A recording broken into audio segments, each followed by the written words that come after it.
deciding to buy electric buses, where you stand on this decision now. And another person asked also, did you vote for electric buses? Yeah, those two. That's an excellent question, and that's not the first time I've ever been asked that. I'll start with LRT security first. I have breaking news for everybody here. Edmonton is not the only city that has LRT and transit security issues. But we can learn from other cities that have resolved these issues. We have over 8 levels of transit security. We have private companies, we have private controllers, we have LRT inspectors, we have surface inspectors, we have transit peace officers, we have transit security officers, we have fare agents, and we have special duty police officers that we pay on the side. We'll just leave it at that. We need to reduce these levels of security. We need to coordinate a better system of delivering our security by empowering the people we have. Instead, we have handcuffed our transit peace officers. Oh, there's a pun.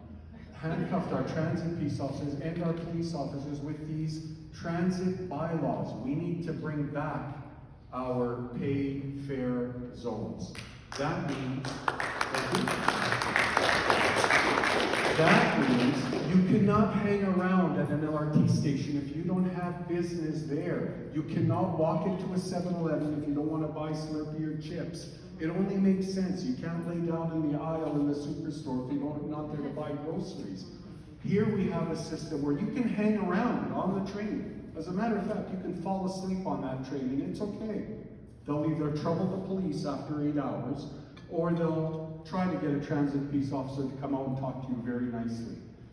The problem with that is, when we bring back our bylaws, we need to restructure all of these bylaws, but we'll focus on the transit one. We can empower the people that we have. We don't need to have this problem. A safe LRT will bring people back on the trains instead of having these trains run up and down half full and everybody's worried. Transit security is a figment of our imagination because it does not exist, and that's why we're stuck with the problems we have. Now, as far as electric bus, oh, you darn right I was involved in that decision. I begged them and pleaded with them, with people that I can name, because they've been terminated from the city. Hafni Mahmoud and a few others that said to them, hey, this electric bus system is not proper, it's too early in our technology, works great in California, it works great in Florida, but it won't work here.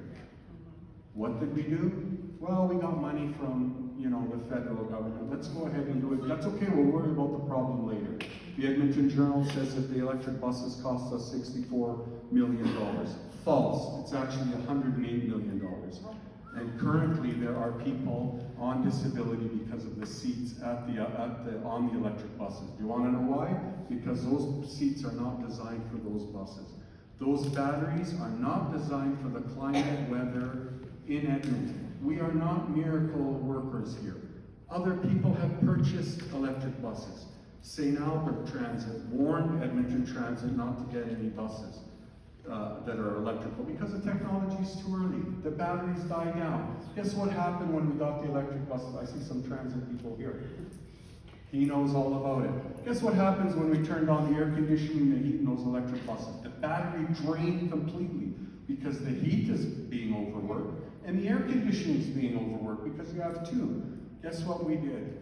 Just to fix this whole problem, we added a little diesel engine that will give us proper air conditioning so we don't have to use the battery. And now we have 4 electric buses that are working, 64 that are sitting in a lot, and we're looking for somebody to purchase these buses. I warned him of this. I had nothing to do with this. I was the manager of bus and LRT operations. I sat in those meetings with a few colleagues that are still working for the city, so they know who they are, I'm going to leave them unnamed, that warned them, hey, this is not going to work, but they still pushed ahead. And guess what we did with those 2 people that said, know your lane and stay in it, right to my face and others, and also said, know your role and shut your hole, please. That's exactly the quote, quote unquote. Guess what they did with those two individuals? One of them is our city manager, Eddie Robar, and the other one was promoted too. So that's how we thank them for this disaster that we have right now. Pay them more money. St. Albert learned, Sherwood Park learned, hopefully Edmonton with a new city council, a new Pace city council, will learn from the decisions of others and will fix this problem because the future still looks good here in Edmonton. Thanks.